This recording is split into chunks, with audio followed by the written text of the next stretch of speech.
Greetings and salutations, Dota fans. Welcome into our second best of three of the day, and it is a big one. Win or go home. Actually, it's not win or go home. It's win and go LAN. Whichever team is able to prevail here today will punch their ticket to Shanghai and the G-1 League Live LAN Finals. Whichever team loses will fall down to meet Team Liquid, who advanced past EG earlier today. We got Fnatic and Alliance on the way. Fnatic enters play today, a team that was on top of the world in the late months of winter, but which has been struggling a lot in the early months of spring. One of the most consistently dominant teams on the planet from January through March. They now find themselves riding the line at 500 this month, sporting a mediocre 8-10 record through April. For all of their struggles leading up to G1, though, Fnatic is a team that is often a victim of their own success.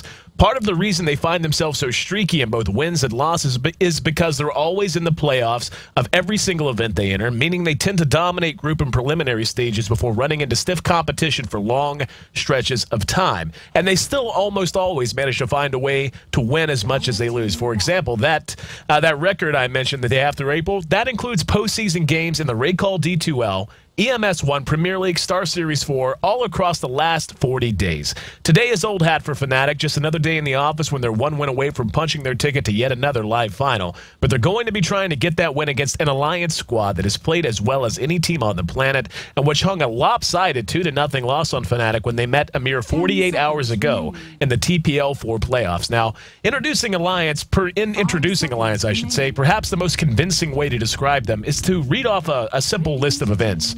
DreamHack Winter 2012, EMS Spring Cup 2, EMS Spring Cup 3, EMS Spring Cup 4, Star Series 5, and DreamHack Invitational. For most teams, just being a part of that many events, let alone going deep in them, would be a solid 6 months of work. But for Alliance, this is the list of events they've won, finished in first place, dating back to November of last year. Yeah, I think it's safe to say Alliance has quietly become one of the most consistently dominant teams in the West. Instead of more tournament names, how about some numbers? 16. That's how many series Alliance has won out of their last 20. 15. That's how many series they've won in April alone. 5. That's how many series in a row they've won in the last week alone. But now the most important number. 1. That's how many more wins they need to once again find themselves competing for another banner to hang in the rafters. And their opponents today are a team they know well and have beaten recently. One more number. 2. 2 games out of 3. That's all they'll need to punch their ticket to Shanghai. I'm here on One More Game TV2. I'm EC. Thanks for joining us for the broadcast and joining me on the analytical side of things, EG's own Fear. Fear, how you doing, my friend? Pretty good, man. Glad to be back. This is one hell of a game, too. Can't wait to, I don't know, just watch it, I guess. Draft is well underway. Absolutely, my friend. So, I mean, you're a guy who's well acquainted with both of these teams. So why don't you go and give me some quick thoughts? I mean, from where you sit in the analysis, yeah, the analyst chair. Give me, like, if you're coming into this, what's your scouting report on both sides?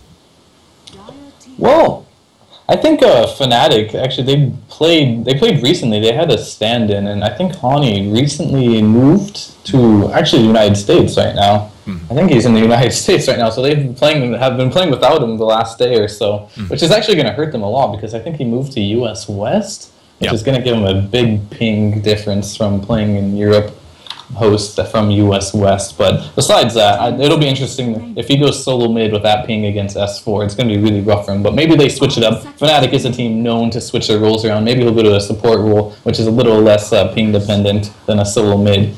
But we'll see how that goes. But Alliance right now, they got their classic, Chen, Syllabear, the Admiral Bulldog, Syllabear, the Aki Chen, and now they got the Rubik for EGM. This is a classic 3 heroes for not only just pushing, but it fits like just, the high priority heroes that Alliance likes to have. So they've got a solid draft coming out. But the Fnatic as well, they've got the huge team fight to deal with it. They've got the Magnus Gyro and the Darkseer. So if they get caught in that combo, they have a way to deal with this big push.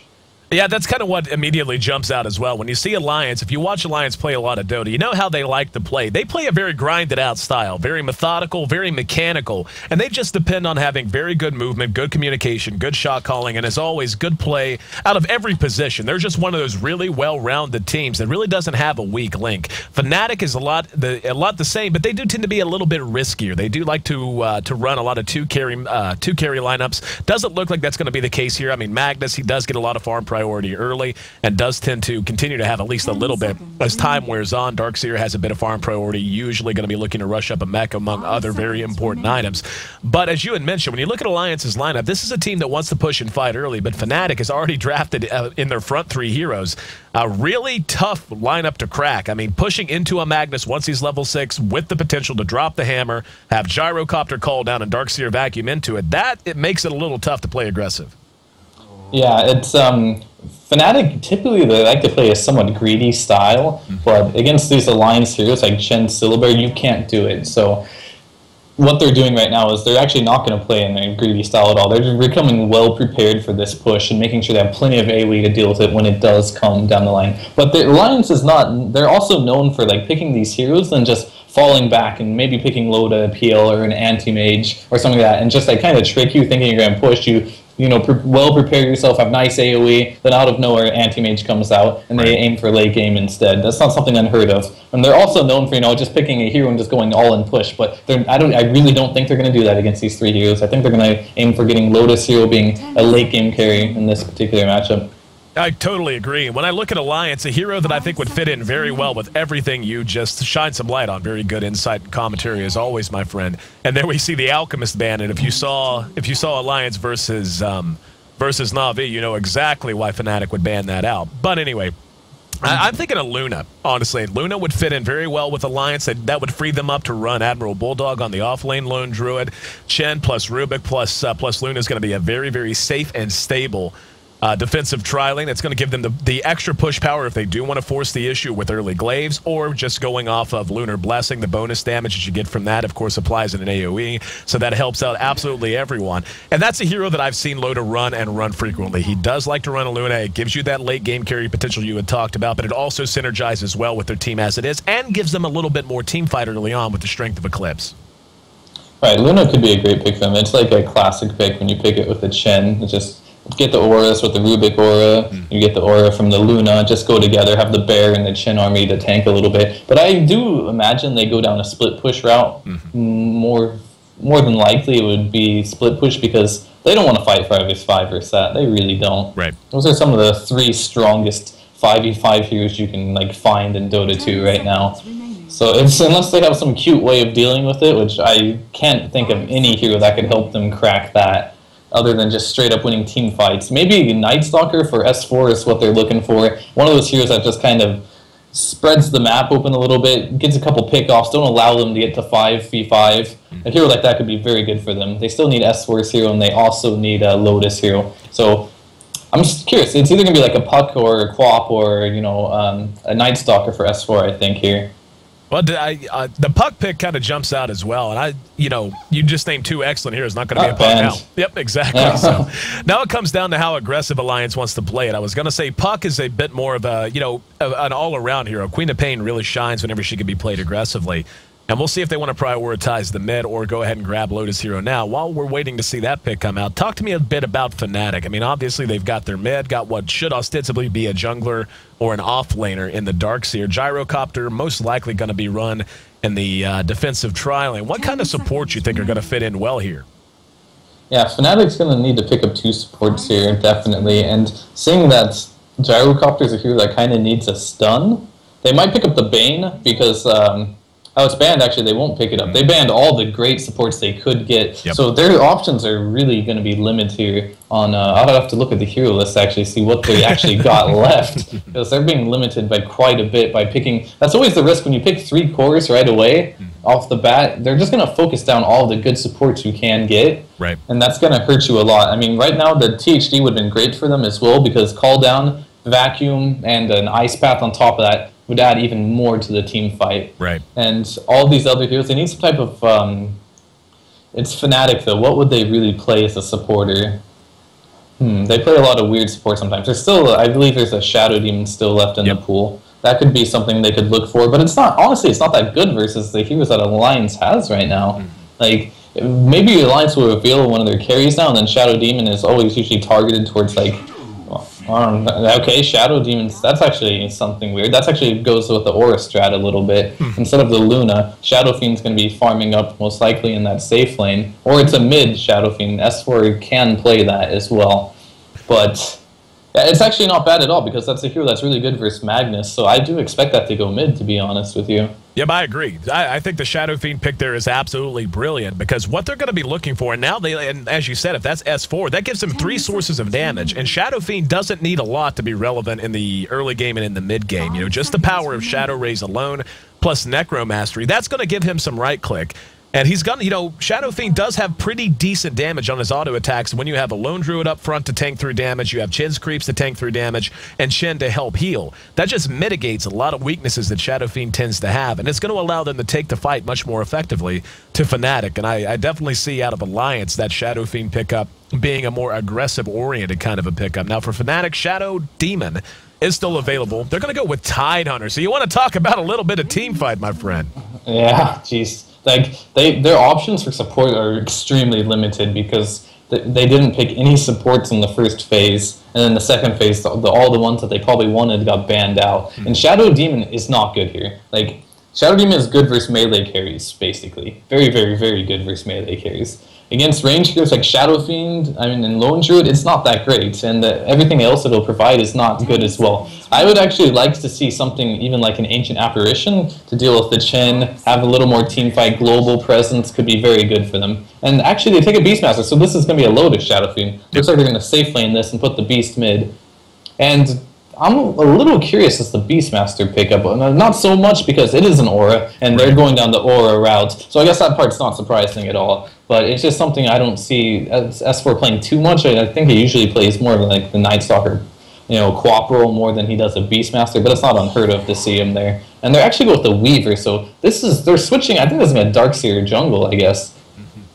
Yeah, see, that's kind of what I was thinking, too. I mean, they needed a little bit more damage. That's going to give them some more AoE fight in terms of magic damage from Shukuchi. But the Beastmaster pick I really like. The only thing I don't like about it for Alliance is I feel like it puts them all in a little bit. I mean, they're going to have to push and take fights, and that's going to be so tough to do when you have the initiation and counter of an initiation of a Tidehunter and a Magnus, to say nothing of all the other combinations we had just talked about. And you know, it's great for Weaver. If you have a bunch of targets that are caught by cooldown, they are slowed by that. Weaver wants to stay around the periphery of the fight in the early and mid-game phases, so he should have a lot of targets that are going to be having a hard time getting around for him to pursue out. But, you know, it's the big concern I have is, again, Alliance's lineup feels very, very strong, but it's what I would call it feels a little thin to me. It feels like losing one hero or one real lapse in execution could really set them behind throughout the entirety of the mid-game.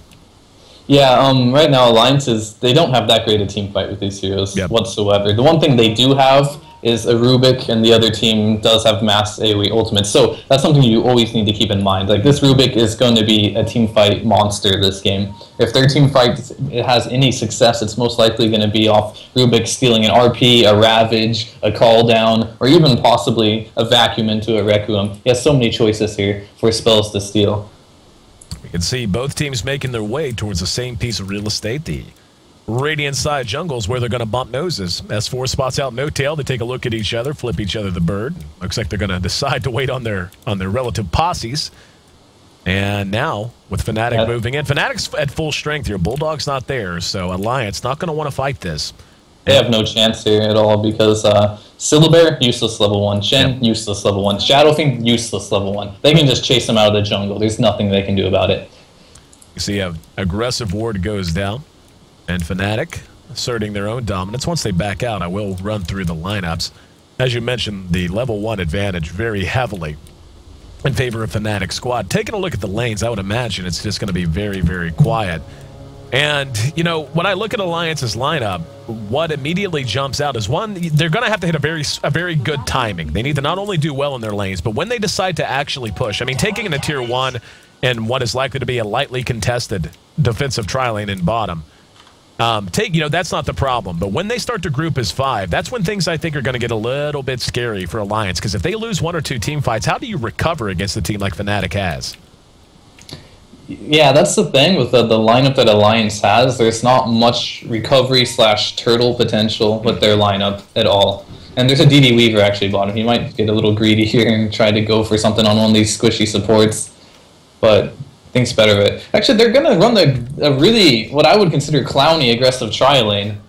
But it's smart because putting pressure on this lane is almost really it's going to be very, very important because Shadow Fiend is really bad in tri-lanes. And Rubik, he's okay, but Rubik is only good when... He's only as good as his partners, basically. Right. The telekinesis itself is not so good, but if it's paired up with another ability that's hard to hit, then it becomes very good. But there's nothing really like that in this lane.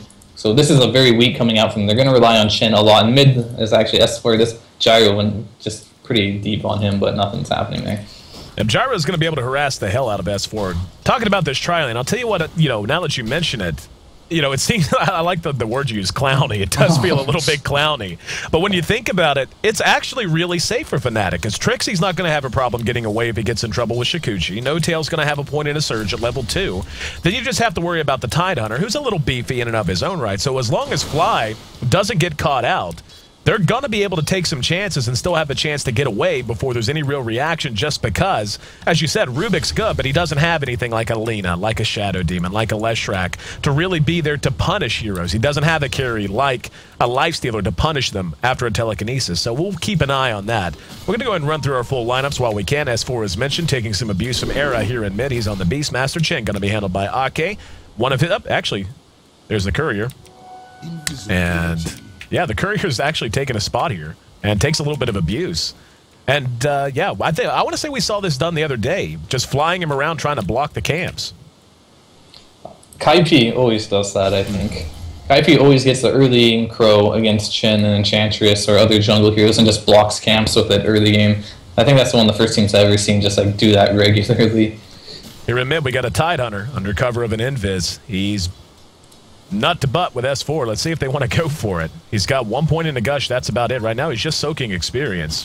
And there it is. They're going to gush him out. Here comes Era. They waited for the creeps to go away. Rocket Barrage going to be eating him up. That should be our first blood. And no, he ducks through the trees.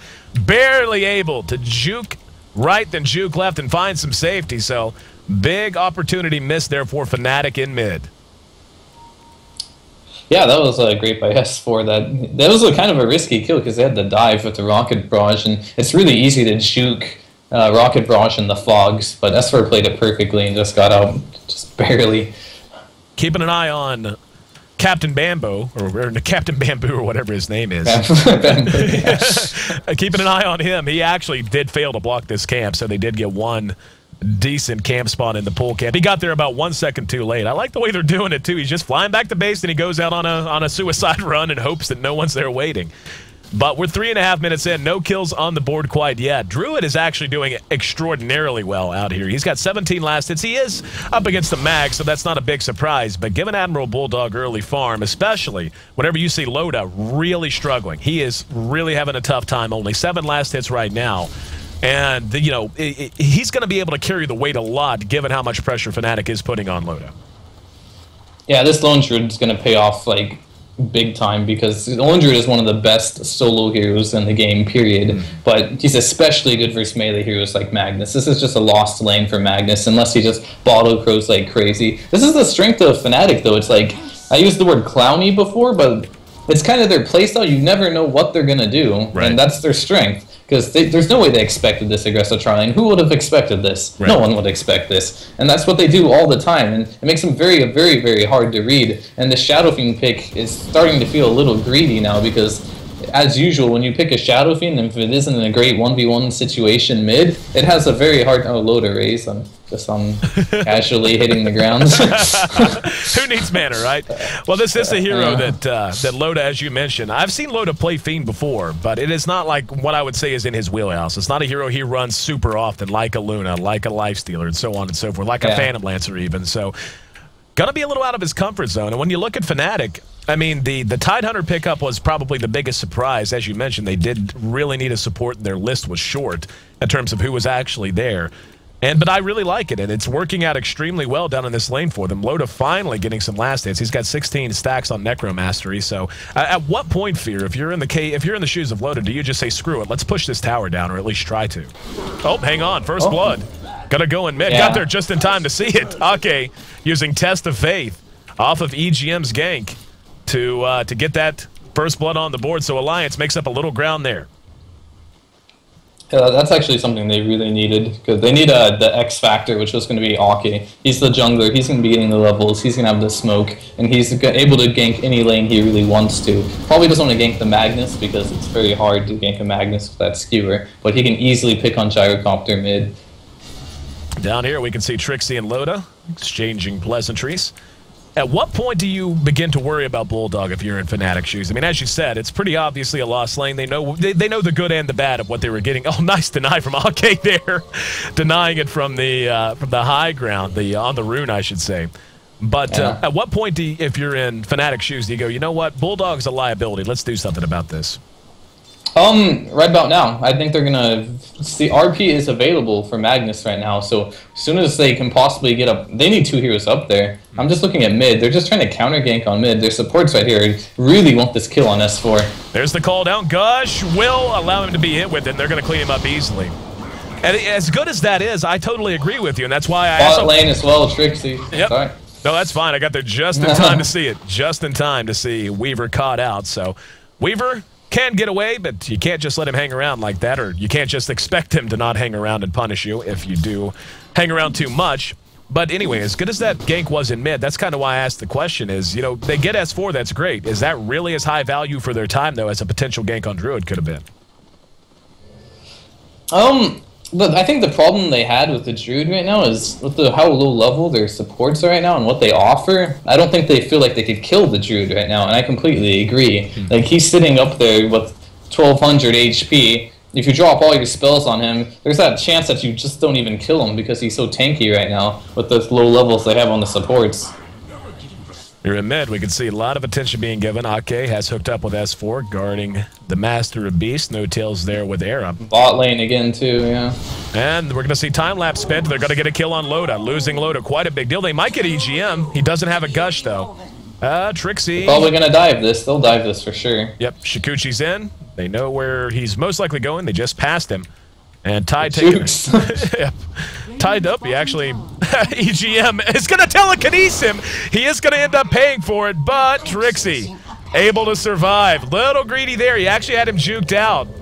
And now the TP comes in from Loda, back up and fighting, going to pursue out the Tide. Tide does not have boots, so he is moving quite slow. There's a misraised. And now he's going to turn to go on Trixie. Needs to pick a target. Doesn't end up getting either of them, at least for the moment. They do have a sentry in position now. No tails there, and sends off the Weaver with a surge. So Loda scared the hell out of him, but couldn't get another kill on the board. Yeah, unfortunately, like you said, bottom lane Hani's here, scotted out by EGM. They might go on EGM. EGM is, whoa, RP was wound up, and telekinesis interrupts it. He's still looking for a target. He's got help coming with Ake. Ake shows his face. That's going to prompt him to withdraw. And Hani was in the process. He was winding up to drop the hammer. And interrupted by telekinesis, so everyone makes it away unscathed. Admiral Bulldog, in the meantime, though, happy to take advantage of the empty lane, laying into this Tier 1 top. Yeah, one thing that Fnatic needs to be a little careful of is that they're trying to apply a lot of pressure, and they're going mid now and get a lot of ganks off, but the only problem with that is if they get underleveled from doing this for too long, they're going to have problems defending this push. So, actually, No Tail's going to get roared in mid. The stomp from the Centaur led things off. They do manage to clean him up. It was a very nice net, then the stomp, then the roar, as you had said. So Alliance continuing to go blow for blow. I think they're actually managing this fairly well. You know, the way the lanes worked out, obviously not optimal, especially for Loda. And, of course, S4 getting ganked out, so on and so forth. But the fact that it's 3-3 right now, Loda is still trying to find his farm. He's caught back up at least marginally. He's at 40 last hits. He's in the top 3.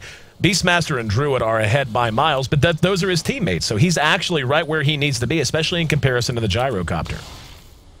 Yeah, like every kill this game means a lot, much more than usual games actually, because it's going to determine how the game's going to be played out. If Fnatic would chose a more risky style to try and go for kills, if they get these kills, it's going to slow down the push. And late game, I think it's undisputed that they're going to be in favor late game with all these ultimates at their disposal. But at the same time, if Fnatic goes in and gets a little too greedy and they get under-leveled and they don't come out on top in these ganks and they die too much, it's going to be very easy for Alliance just to go together and push. So they need to be really careful on how they play this.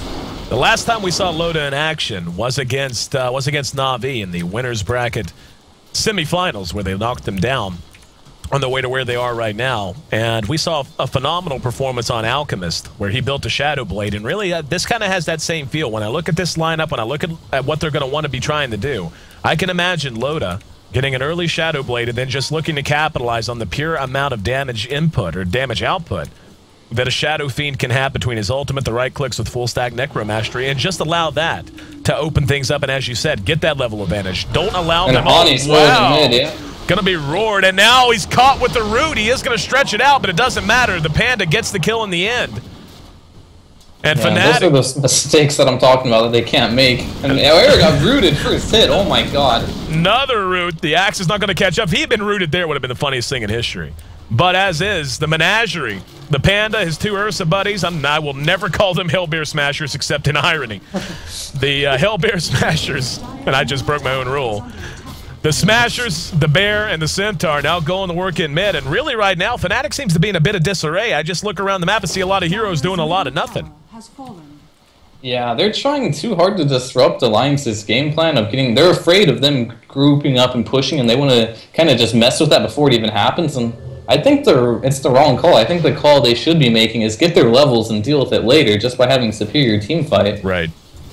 Yeah, I agree with you. I mean, I think we were both on the same page there. When you looked at their lineup, you see the Tide, you see the Mag, you see the call down from Gyrocopter, you see Darkseer. That, to me, is not a team that should be afraid to 5-on-5 fight. I mean, granted, yeah, I mean, they're a little thin on damage. They'll be really reliant on abilities like Rocket Barrage and on Weaver being alive and getting damage done on high-priority targets. But when you have that much to fall back on, it seems to me just making sure you stay even in levels would just about be adequate in terms of trying to deal with the early push potential that Alliance happens to have.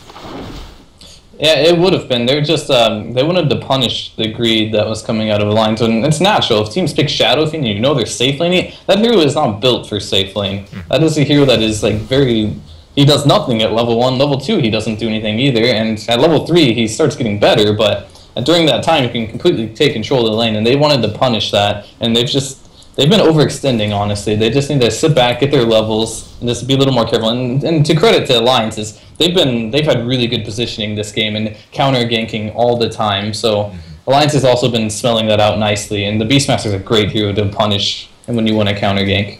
Taking a look at our gold graph, we can see Alliance is definitely rolling. That's actually a little bit higher than I thought it would be. I was thinking it'd be in the range of 3,000-4,000. They're up near 7,500, give or take, probably closer to 6, actually. In terms of gold lead, the experience is 3,000 in their favor as well. Now, that's got to be a concern. Whenever you look at Fnatic's team, they are a level-dependent team. I mean, before Gyro gets built, gets his items, he's really reliant on having maxed out Flat Cannon, maxed out Rocket Barrage early, level 2 and level 3 cooldown to really give you the damage you want. Same with Weaver. You want him to have max level Shikuchi. You want him to have time-lapse as far along as he can, because he's going to need some farm to really give you the right click you want, even with Geminate attack to rely on. So getting behind in levels almost feels to me like it's a bigger liability than falling behind in gold. Yeah, what's going to happen now is Fnatic is going to need to they're going to need to win some fights now to get back on top of the gold here. They need to use these big ultimates they have, which Tide ultimate is actually almost online here. He's getting really close to that level 6, and that may be the word go for them. Darkseer is getting... Actually, Darkseer doesn't have a... He's only level 5 at 14 minutes in. And that's really just him running around trying to roam and just not paying off at all. And that's really going to hurt them. And as far as the Shadow Fiend build you're talking about, normally I would agree with you, but usually when you pick heroes like this, and Loda actually is going the same route as I was thinking, when you pick heroes like this to push, BKB is going to be great versus Fnatic's team. Not only because they have so many AoE ultimates and spells. Roar on Honey. 1 second, my friend. He's caught out. There's a Shadow Raise. They're going to try to track him down. He's going to spend RP. And there is help coming. Let's see. They got to be careful here. They're going to re-engage on the S4, but Bulldog and the Panda Bear are going to chase Mag, and Mag gets rooted down. He's cleaned up in the woods. That's the kill they wanted. Is S4 still up and fighting? He is. He's going to end up making it away now. Loda eating some damage, but will be able to TP away. Another high-priority kill, and look at this in bottom. Freeze up the map as well as they possibly could have. They get a kill, they make it away unscathed, and they're going to take a free tier 1. Yep, RP's down as well, so they could potentially try for 2 if S4 can successfully pull the creep wave, which it looks like he's going to be able to. If he buys enough time on this bottom lane with the Lone Druid, they can get 2 towers here. Or they're just going to take 1 trade, and they're going to have to TP back for this one on bottom. They're going to TP on him, but look at the damage already being done. I mean, coming in here, they are just going to back. I was going to say they might try to weigh the advantages, but as it stands, S4 and Bulldog looking for a target. They've moved back out in top, but they're just basically bouncing around the map and spreading Fnatic too thin. Yeah, it's getting really rough. The under-leveled Darkseer is hurting them a ton because right now they've used RP as well, I think twice now, just on trying to save himself. And I think both times he ended up dying anyway. So, Blink Dagger and Esper on top lane. Trixie's going to get hit by it. And we see Trixie locked down. He's going to spend time lapse, and that was right after a root as well. They almost had enough damage, just a little bit short. We see the Spirit Bear has completed his armlet. Haven't talked a whole lot about Bulldog, but again, he's had a really good start. So we knew he'd be up and running with his item progression soon. The armlet, the first item to lead things off. From there, usually, you know, with this lineup, I'm thinking a Maelstrom would just be the most stable way to go. Yeah, if he's worried about getting some more farm, yes, but otherwise he could go for an Assault Cuirass if they feel like they have the lead, which they do. And the Assault Cuirass is one of those items that allows you to break base much easier. The minus armor and the plus armor for the bear is extremely useful for breaking tier 3s. Keep an eye on him, see what direction he wants to go. 5-3, we're 16 minutes in. That gold beginning to get a little ridiculous. We're up near 10,000 to the advantage of Alliance now. Just about 7,500 experience. But and again, you know, the gold differential is a big problem.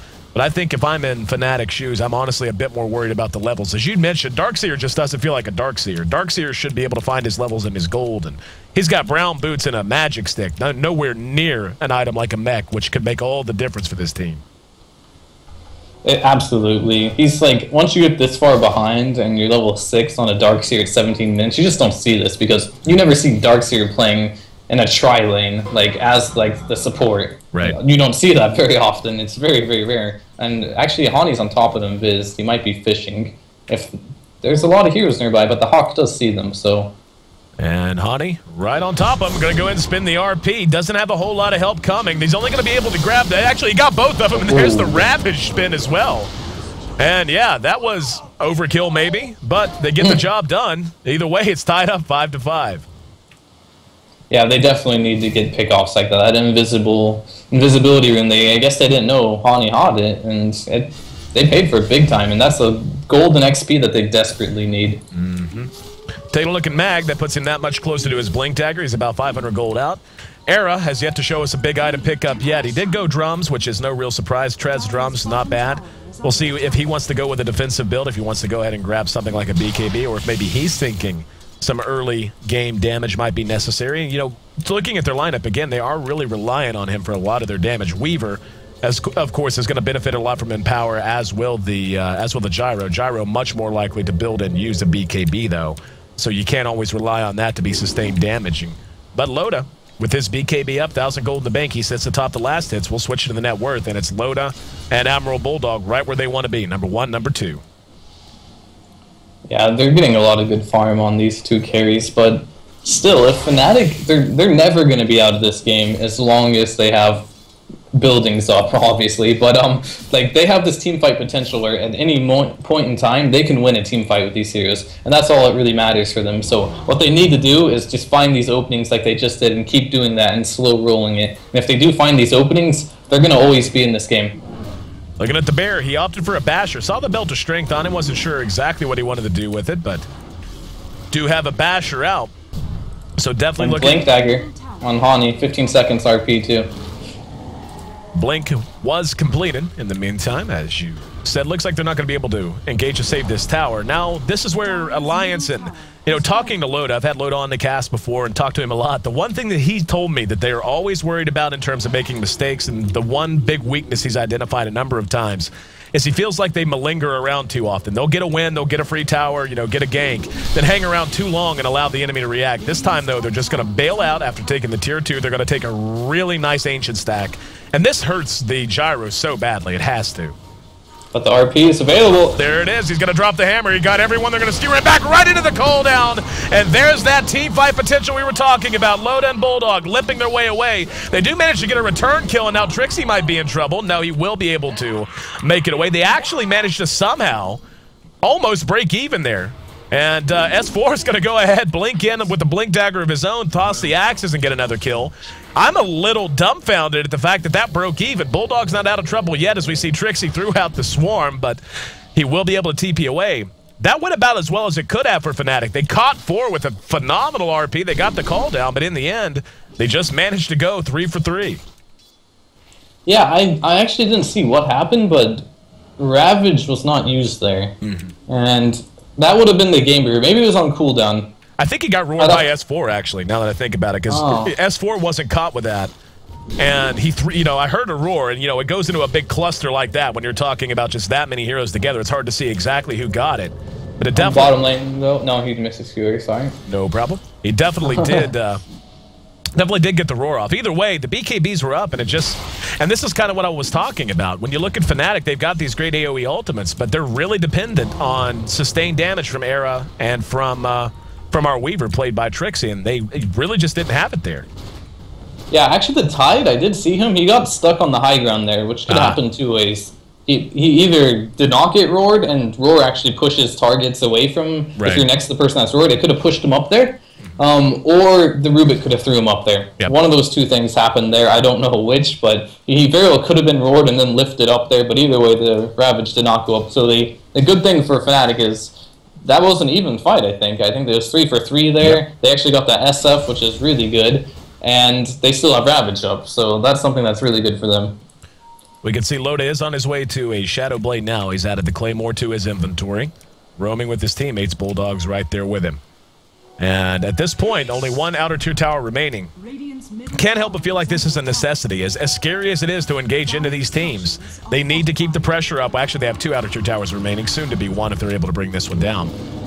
But, this is where, again, I think it gets a little chancy for Alliance. They have to stay on the enemy side of the map, and they have to continue to get the most out of the lineup as they've drafted it. Yeah, like, the way they win this, if they're going to win this late game, is just by being way ahead with Roshan kills, gold, and items. They're obviously not going to match team fight. But who's Sentry? Oh, the Sentry just spotted Hani, who's invisible. Up here's a roar. Hani going to be caught out. Now the call down's going to come to try and bail him out, but they get him before he can RP. Here comes help, though. Tide's looking for a target. He surged his hand of God, but the RP, or excuse me, the Ravage doesn't do much to Loda. Stolen. And Rubik managing to steal the Ravage. Hasn't even used it. But a big turnaround going the way of Alliance. As you mentioned, that Sentry spotting out Magnus, who was moving under cover of Invis. They drop him before RP comes. The Ravage was there, but the target they had to worry the most about was Loda, who had already used his BKB. They're going to claim a Roshan as well. Yeah, that's just Aki right there.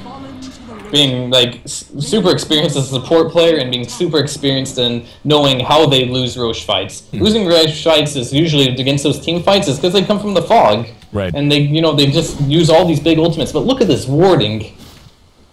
Just by the... This is simply just so they could get Roche.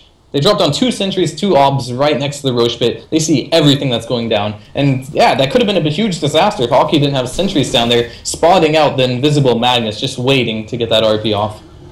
Very well played, and now Alliance looking to press their advantage. Looking to crack the tier 3. RP is going to be up. Ravage will not for 82 seconds anyway. The Bear hitting hard and hitting fast. He is going for an Assault Cuirass after the Basher. So he's got a lot of attacks being demolished, certainly doing its work. And Loda hitting hard. He's got 31 stacks in the Necromastery, as well as his Shadow Blade complete. And they're just going to go for it here. Ravage, still 60 seconds away.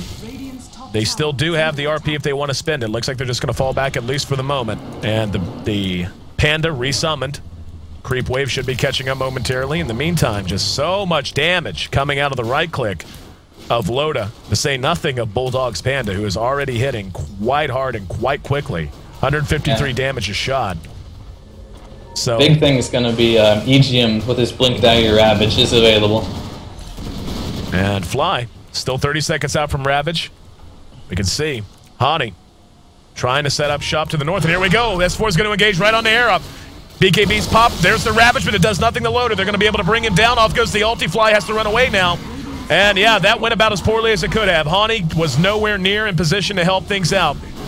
And this is an example of Fnatic overthinking themselves, I think. That's a triple kill for Bulldog, by the way. But it was, you can see what they were trying to do. Yep, they're going to call the GG. That was EGM's Ravage, by the way. They were trying to bring the mag around the side to flank, and he says, I'm going to use it, damn it. But the GG comes out, but you can see what they were trying to do. They were trying to flank around and catch Alliance as they retreated back off of the push. And then the engagement came, though, and he was just way out of position. In the end, though, I'd say you can call that a dominant performance, Fear. 14-8, my friend. And break it down for me as we wait for the Ancient to blow. I mean, we talked about the strengths and weaknesses of both teams, but at what point do you think things really fell apart for Fnatic? I think Fnatic, the biggest problem they had is they were in the trialing, they shut down Lotus Farm for a little bit, they didn't make the rotation back to their own jungle quick enough, and they stuck around way too long getting under-leveled and trying ganks on mid that were not successful. So in the end, they just got under-leveled, and they really, really needed levels on their lineup to compete with Alliance's lineup, especially just their lineup in general needs levels. So I felt like they should have just switched back to the Darkseer to the jungle, get his levels up, get his farm up, and just start playing passive after they had a nice laning stage on bot. 14-8, the final kill score. 26 minutes, 11 seconds, all the time it took for Alliance to hang a lopsided Game 1 loss on the Fnatic. And, I mean, honestly, looking at their draft, we both had our doubts, but sometimes I guess you just got to roll with what you know. And they managed to find a way to make it work. Game 1's in the books, and all of a sudden, Alliance is one win away from punching their ticket to Shanghai. Fnatic, though, going to look to turn the bagel into a breadstick and force a Game 3. I'm AC, joined by EG's own Fear here on One More Game TV 2. Stick with us. Game number 2 of this best of 3 coming up next.